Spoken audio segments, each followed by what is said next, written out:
Bonjour à tous.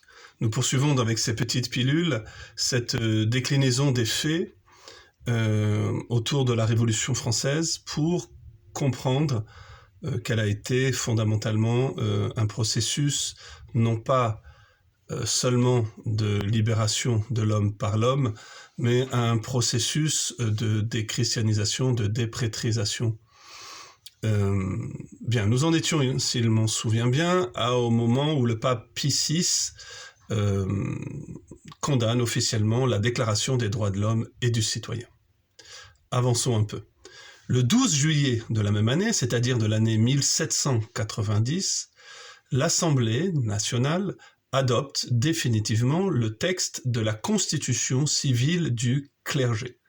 Alors c'est une date qui est importante parce que dit ce texte?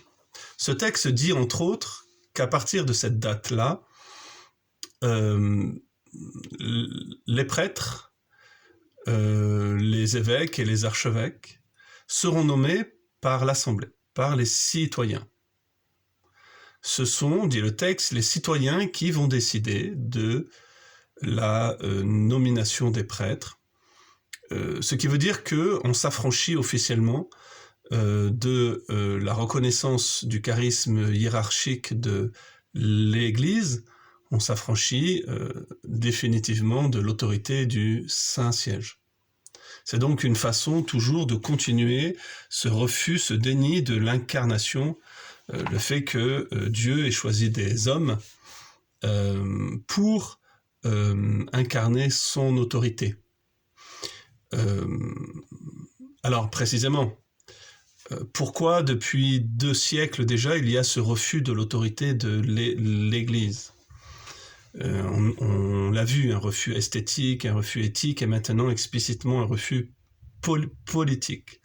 Eh bien c'est toujours la même critique que l'on adresse à l'Église, c'est son déficit d'incarnation et donc son déficit d'autorité.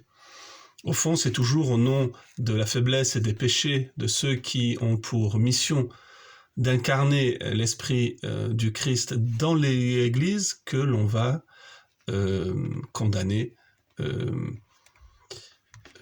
et l'Église et les chrétiens. Mais il est important de revenir sur le terme autorité. L'autorité, je crois en avoir dit un mot dans les premières petites vidéos, l'autorité, étymologiquement, signifie auctoritas, signifie la capacité d'accroître la liberté de celui qui écoute. Et au fond, nous recherchons tous cela.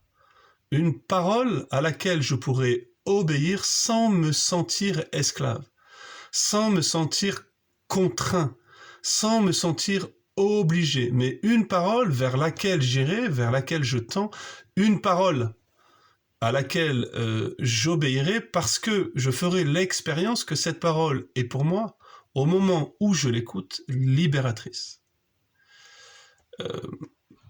Cela devrait être, et grâce à Dieu le plus souvent c'est ce qui se passe, la mission de l'Église, c'est-à-dire d'annoncer une parole libératrice pour l'homme. Une parole qui contient en elle-même la capacité d'accomplir ce qu'elle annonce. D'ailleurs, la mission de l'Église, ce n'est que cela, annoncer une parole de salut pour l'homme.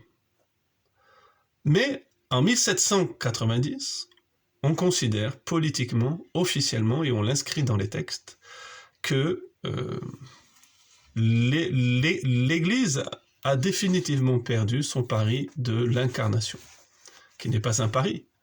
Le monde dit que c'est un pari, mais ce n'est pas un pari, parce que ce n'est pas par hasard ou de façon aléatoire que l'Église est appelée à incarner le Christ, mais par appel de Dieu, par investiture. L'Église est prophétique et hiérarchique. Et ces 2 charismes qui composent les 2 poumons du mystère ecclésial ont pour mission d'incarner la parole même de Dieu. Et c'est ce qui est refusé dans ce texte. On refuse que l'Église ait le discernement en ce qui concerne l'incarnation même de sa parole. À la vidéo prochaine.